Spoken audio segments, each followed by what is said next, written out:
Creating a website using HTML, CSS, and JavaScript involves designing the structure, styling the layout, and adding interactivity. Here's a simplified guide. HTML structure. Create an HTML file and define the structure of your web page using HTML elements like header, nav, main, footer, etc. This provides the backbone of your website's layout and content. CSS styling.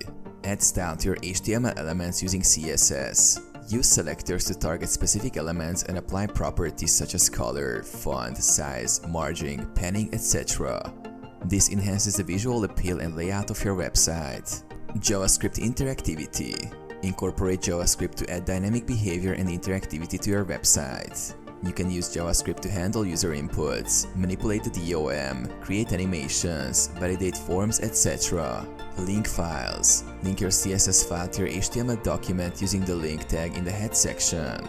Similarly, link your JavaScript file using the script tag at the end of the body section to ensure it loads after the HTML content. Testing and debugging. Test your website in different browsers and devices to ensure compatibility and responsiveness.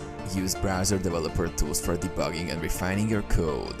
Deployment. Once satisfied with your website, deploy it to a web hosting service to make it accessible on the internet.